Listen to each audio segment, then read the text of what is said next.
Muito bom dia para você, Miriam Leitão. Bom dia, Milton. Bom dia, Cássia. Bom dia, ouvintes da Rádio CBN. Bom dia, Miriam. Tem se destacado o caráter histórico dessa decisão tomada pelo STF ontem, não por acaso. E não estamos falando apenas da condenação de um ex-presidente, estamos falando também da condenação de militares, Miriam. Pois é, e a ministra Carmen Lúcia, que abriu ontem os trabalhos com o voto dela, ela revestiu todo o voto com esse caráter histórico, que é um encontro do Brasil com seu passado, presente e futuro. Então, esses 3 pontos é como se eles se encontrassem ontem. O passado, porque toda a história da República foi uma história de o poder civil tutelado pelos militares e, às vezes, interrompido o processo do poder civil para que o governo militar se instalasse.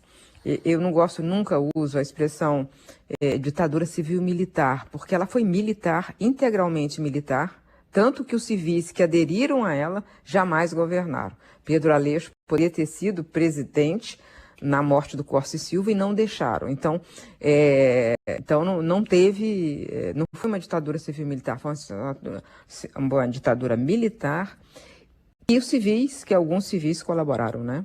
Então, é isso. Mas ao longo de toda a história do Brasil é muito recorrente, né? As quarteladas e tal. Enfim, a gente sabe disso. Então, nunca, jamais teve essa condenação por alguém que tentou interromper o processo democrático ou tirou um governo eleito.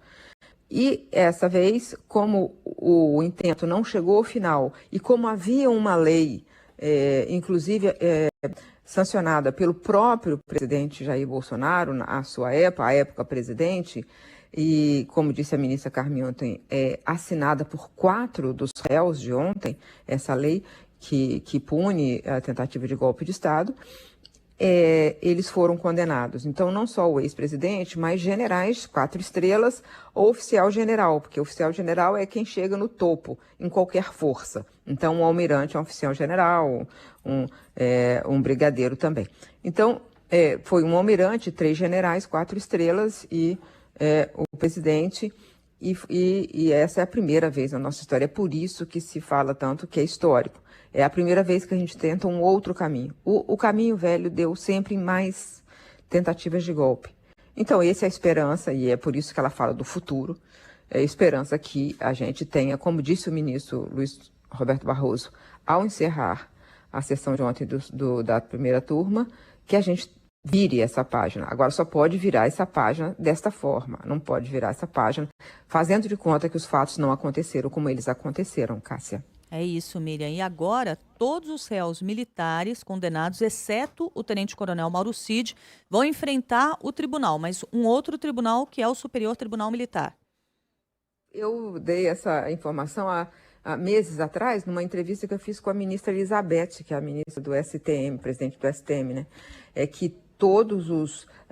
e ontem o ministro Alexandre de Moraes falou isso ao final. Então, como é que acontece agora? Acontece que o procurador-geral militar tem que fazer a sua denunciar para o STM.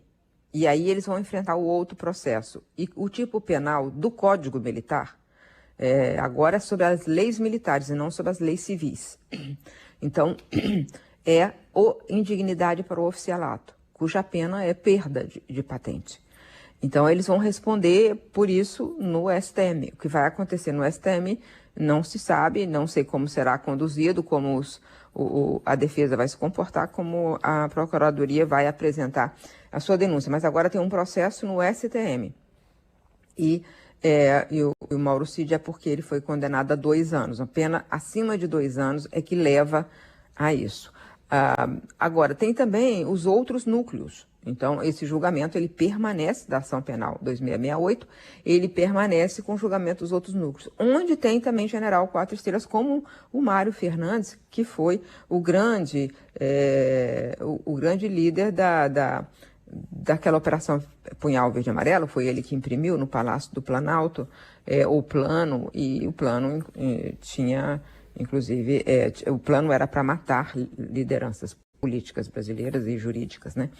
Então, esse processo continua. Mas está tudo ainda em andamento. Eu acho que ontem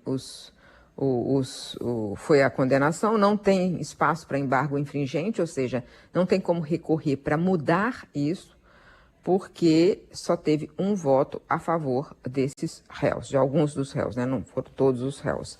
Então, precisava de ter 2, como eu expliquei ontem.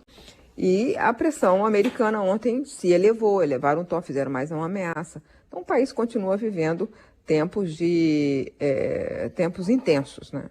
Porque tem a pressão americana toda. Eu entrei agora na rede de Eduardo Bolsonaro, o tempo todo instigando que haja mais agressões ao país e punições às pessoas que votaram, né? Os ministros do Supremo.